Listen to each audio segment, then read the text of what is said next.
ਅਸੀਂ ਬੜੀ ਮਜਬੂਰ ਹੋ ਕੇ ਤੁਹਾਨੂੰ ਫੋਨ ਕਰਵਾਇਆ ਸੀਗਾ ਤੇ ਅੱਲਾ ਨੇ ਸਾਡੀ ਬਹੁਤ ਸੋਹਣੀ ਮਦਦ ਕੀਤੀ ਆ। ਤੁਹਾਡੇ ਵਸੀਲੇ ਨਾਲ ਬਹੁਤ ਸੋਹਣਾ ਮੇਰੀ ਬੱਚੀ ਦਾ ਜ਼ਰੀਆ ਬਣ ਗਿਆ ਵਾ। ਹਰ ਚੀਜ਼ ਜ਼ਰੂਰਤ ਦੀ ਜਿਹੜੀ ਸੀ ਨਾ, ਅਸੀਂ ਬੱਚੀ ਨੂੰ ਹਰ ਚੀਜ਼ ਬਣਾ ਕੇ ਦਿੱਤੀ ਆ ਤੁਹਾਡੇ ਵਸੀਲੇ ਨਾਲ। ਤੇ ਜਿਨ੍ਹਾਂ ਨੇ ਭੈਣ ਭਰਾਵਾਂ ਨੇ ਤੁਹਾਡੀ ਮਦਦ ਕੀਤੀ, ਅੱਲਾ ਸੋਹਣਾ ਉਹਨਾਂ ਨੂੰ ਵੀ ਤੰਦਰੁਸਤੀ ਸਿਹਤ ਦੇਵੇ। ਤੇ ਲਿਹਾਜ਼ਾ ਇਹ ਆ ਕਿ ਬੱਚੀ ਵੀ ਦੁਆਵਾਂ ਕਰਦੀ ਗਈ ਹੈ, ਅਸੀਂ ਵੀ ਦੁਆਵਾਂ ਕਰਦੇ ਹਾਂ ਉਹਨਾਂ ਵਾਸਤੇ। ਅਸੀਂ ਬਹੁਤ ਪਰੇਸ਼ਾਨ ਸੀਗੇ ਕਿ ਅਸੀਂ ਬੱਚੀ ਨੂੰ ਕੁਝ ਨਹੀਂ ਦੇ ਸਕਦੇ। ਇਹਨਾਂ ਭਾਈਆਂ ਨੇ ਅੱਲਾ ਦਾ ਸ਼ੁਕਰ ਹੈ ਕਿ ਤੁਸੀਂ ਸਾਡੇ ਆਏ ਤੇ ਸਾਡੀ ਹੈਲਪ ਹੋ ਗਈ, ਨਹੀਂ ਤਾਂ ਕੋਈ ਉਮੀਦ नहीं थी ਸਾਨੂੰ इस चीज़ की। बिस्मिल्लाहिर्रहमानिर्रहीम। अस्सलाम वालेकुम व्यूअर्स, कैसे हैं आप? उम्मीद करता हूँ आप सब खैरियत से होंगे। मैं आज एक बार फिर उस घर में मौजूद हूँ जहाँ पे तकरीबन हमने 2 हफ्ते पहले एक वीडियो बनाई थी जिसमें ये बहन और भाई कह रहे थे कि हमारी बेटी की शादी है तो उसके लिए इनको हेल्प चाहिए थी और हमने वीडियो अपलोड की। अल्हम्दुलिल्लाह अल्लाह पाक की मदद से और चंद बहन भाइयों के तावन से इनकी बेटी की शादी भी हो गई और अच्छी खासी हेल्प हो गई थी इन लोगों की। तो आज फिर मैं एक अमानत लेकर इनकी खिदमत में हाज़िर हुआ हूँ, तो वो अमानत भी इनके हवाले करेंगे। पहले इनसे चंद बातें करते हैं। अस्सलाम वालेकुम जी। क्या हाल है बुजुर्गो, ठीक हो? ठीक है जी, करम अल्लाह पाक दा, बड़ी बड़ी रहमत है। किस तरह बच्ची ਦਾ शादी ਦਾ ਤੁਸੀਂ ਟਾਈਮ ਗੁਜ਼ਾਰਿਆ ਵਾ? बहुत देखो जी, ਤੁਹਾਡੇ ਹੈਲਪ ਕਰਨੇ ਨਾਲ ਅੱਲਾਹ ਪਾਕ ਨੇ ਮਦਦ ਕਰ ਦਿੱਤੀ ਬੱਚੀ ਦੇ ਉੱਤੇ। ਉਹਨੂੰ ਹਰ ਸ਼ੈ ਲੱਭ ਗਈ, ਉਹਨੂੰ ਸਮਾਨ ਵੀ ਲੱਭ ਗਿਆ, ਉਹਨੂੰ ਭਾਂਡੇ ਮਿੰਜਾ ਵੀ ਪੇਟੀਆਂ ਵੀ। ਸ਼ੁਕਰ ਆ ਉਸ ਮਾਲਕ ਦਾ। ਰੋਟੀ ਵੀ ਲੋਕਾਂ ਨੂੰ ਦੋ ਸੋਹਣੀ ਚਾਰ ਦੇ ਜੋੜੇ ਦਿੱਤੀ। ਕੱਪੜਿਆਂ ਦੇ ਵੀ ਬਣਾਤੇ ਅਸੀਂ ਹਾਂਜੀ। ਜੀ, ਜੁੱਤੀਆਂ ਵੀ ਬਣਾਤੀਆਂ। ਜਿਹੜੀ ਜ਼ਰੂਰਤ ਦੀ ਸ਼ੈ ਆ ਨਾ ਉਹ ਅਸੀਂ ਉਹਦੀ ਬੱਚੀ ਦੀ ਸਾਰੀ ਪੂਰੀ ਕਰ ਦਿੱਤੀ ਆ। ਇਸ ਕਰਕੇ ਤੁਹਾਡੇ ਭੈਣ ਭਰਾਵਾਂ ਦੀ ਹੈਲਪ ਨਾਲ, ਤੁਹਾਡੀਆਂ ਦੁਆਵਾਂ ਨਾਲ ਇਹਨਾਂ ਬੜਾ ਸਾਡੀ ਕੋਈ ਹੈਲਪ ਨਹੀਂ ਜੀ, ਅੱਲਾਹ ਪਾਕ ਦੀ ਤਰਫੋਂ ਆਈ ਹੈ ਹੈਲਪ। ਤੁਹਾਡੀ ਵੀ ਤੰਦਰੁਸਤੀ ਦੇਵੇ। ਜਿਹੜੇ ਤੁਸੀਂ ਆਏ ਸਾਡੇ ਕੋਲ ਸਾਡੀ ਸੁਣ ਕੇ, ਤੇ ਅੱਲਾ ਸੋਹਣਾ ਤੁਹਾਡੀ ਵੀ ਹਯਾਤੀ ਕਰੇ ਤੇ ਉਹਨਾਂ ਦੀ ਵੀ ਹਯਾਤੀ ਕਰੇ। ਆਮੀਨ ਜਿਨ੍ਹਾਂ ਨੇ ਸਾਨੂੰ ਹੈਲਪ ਭੇਜੀ, ਅੱਲਾ ਉਹਨਾਂ ਦੀ ਤੰਦਰੁਸਤੀ ਸਿਹਤ ਦੇਵੇ। ਆਮੀਨ ਅੱਲਾ ਉਹਨਾਂ ਦੇ ਬੱਚਿਆਂ ਦੀ ਲੰਮੀ ਲੰਮੀ ਜ਼ਿੰਦਗੀ ਕਰੇ। ਬਸ ਦੁਆਵਾਂ ਨੇ ਸਾਡੀਆਂ ਅੱਲਾਹ ਪਾਕ ਤੁਹਾਡੀ ਦੁਆ ਕਬੂਲ ਬੰਦਿਆਂ ਕਰੇ। ਦੀਆਂ। ਆਮੀਨ। ਅੱਲਾ ਉਹਨਾਂ ਦੇ ਬੱਚਿਆਂ ਦੀ ਵੀ ਜ਼ਿੰਦਗੀ ਕਰੇ ਜਿਨ੍ਹਾਂ ਨੇ ਸਾਡੇ ਬੱਚੇ ਦੇ ਸਿਰ ਤੇ ਹੱਥ ਰੱਖਿਆ। ਬਸ ਰੋਈਦਾ ਨਹੀਂ ਬਾਜੀ, ਰੋਈਦਾ ਨਹੀਂ, ਅੱਲਾ ਵਾਸਤੇ ਰੋਣਾ ਨਹੀਂ। ਤੋੜ ਦਿੱਤੀ ਹੋ ਗਿਆ ਨਾ, ਅੱਲਾਹ ਪਾਕ ਨੇ ਹੈਲਪ ਕੀਤੀ ਹੈ ਨਾ। ਹਾਂਜੀ, ਰੋਣਾ ਨਹੀਂ ਬਸ। ਅੱਲਾਹ ਪਾਕ ਨੇ ਰਹਿਮਤ ਕਰ ਦਿੱਤੀ ਸਾਡੇ ਤੇ। ਅਸੀਂ ਬਹੁਤ ਪਰੇਸ਼ਾਨ ਸੀਗੇ ਕਿ ਅਸੀਂ ਬੱਚੀ ਨੂੰ ਕੁਝ ਨਹੀਂ ਦੇ ਸ਼ੁਕਰ ਆ ਸਕਦੇ। ਮਾਲਕ ਦਾ।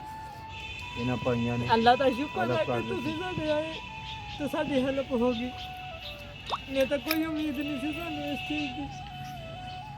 ਬਸ ਜੀ ਅੱਲਾਹ ਪਾਕ ਦੀ ਤਰਫੋਂ ਹੈਲਪ ਹੋਈ। ਅਸੀਂ ਤਾਂ ਬਸ ਇੱਕ ਛੋਟਾ ਜਿਹਾ ਵਸੀਲਾ ਬਣੇ ਆ ਬੜੀ ਸੋਹਣੀ ਹੈਲਪ ਕਰ ਦਿੱਤੀ। ਜੀ, ਅਲਹਮਦੁਲਿल्लाह। शुक्र है उन्होंने ते भी रहमत करे अल्लाह पाक, जिन्होंने शादी यानी कि हेल्प। नाज़रीन, ये बता रहे हैं कि अल्हम्दुलिल्लाह बच्ची की शादी अच्छे तरीके से हो गई। उनको ज़रूरत की चीज़ें भी दे दी गई और बच्ची को बता रही हैं कि हमने कपड़े भी दिए और उनको चंद बर्तन और ज़रूरत की जो चीज़ें थी बता रही हैं कि वो सब कुछ दिया है। और जिन्होंने इस नेक काम में हमारा साथ दिया उनके लिए ढेरों दुआएं कर रही हैं। आप लोगों का बहुत बहुत शुक्रिया जिन्होंने इस भलाई के काम में हमारा साथ दिया, और हम लोगों ने भी आप लोगों की अमानतें इन तक पहुंचाई। आप लोगों का एक बार फिर से शुक्रिया। नाजरीन, आज एक बार फिर मैं एक अमानत लेकर आया था राना अजान साहब की तरफ से, ये 6000 रुपये। तो ये अमानत मैं इनके हवाले कर रहा हूँ। जी 6000 रुपये राना अजान साहब की तरफों।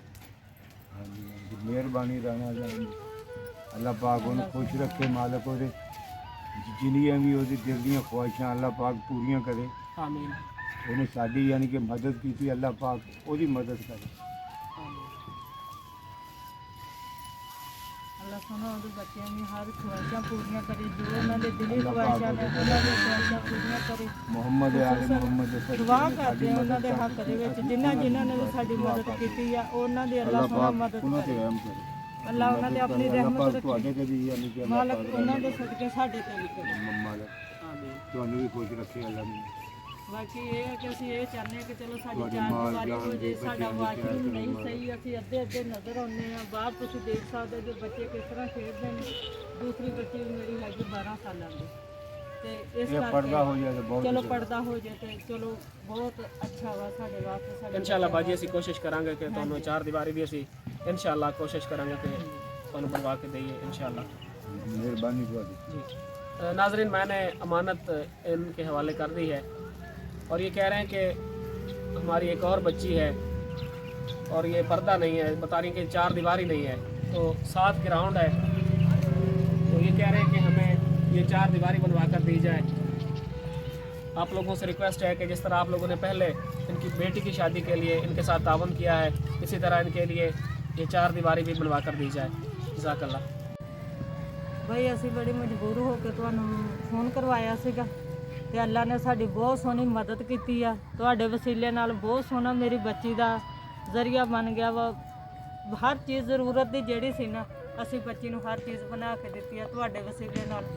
ਤੇ ਜਿਨ੍ਹਾਂ ਨੇ ਭੈਣ ਭਰਾਵਾਂ ਨੇ ਤੁਹਾਡੀ ਮਦਦ ਕੀਤੀ, ਅੱਲਾ ਸੋਹਣਾ ਉਹਨਾਂ ਨੂੰ ਵੀ ਤੰਦਰੁਸਤੀ ਸਿਹਤ ਦੇਵੇ।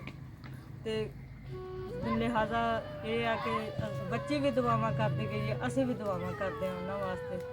ਤੇ ਬੱਚੀ ਮੇਰੀ ਡੇਲੀ ਨਮਾਜ਼ ਪੜ੍ਹ ਕੇ ਦੁਆ ਕਰਦੀ ਹੈ। ਉਹਨੂੰ ਬਕਾਇਦਗੀ ਨਾਲ ਇਹ ਗੱਲ ਕਹੀ ਸੀ ਕਿ ਖੁਸੂਸਨ ਉਹਨਾਂ ਵਾਸਤੇ ਦੁਆ ਕਰਨੀ ਹੈ ਜਿਨ੍ਹਾਂ ਨੇ ਸਾਡੀ ਹੈਲਪ ਕੀਤੀ।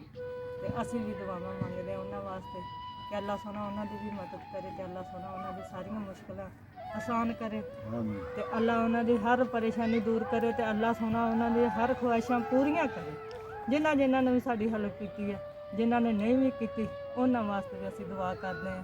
ਬੱਚੀ ਮੇਰੀ ਵੀ ਦੁਆਵਾਂ ਦਿੰਦੀ ਗਈ ਹੈ, ਤੇ ਅਸੀਂ ਵੀ ਦਿੰਦੇ ਰਹਾਂਗੇ ਜਦ ਤੱਕ ਸਾਡੀ ਜ਼ਿੰਦਗੀ ਹੈ।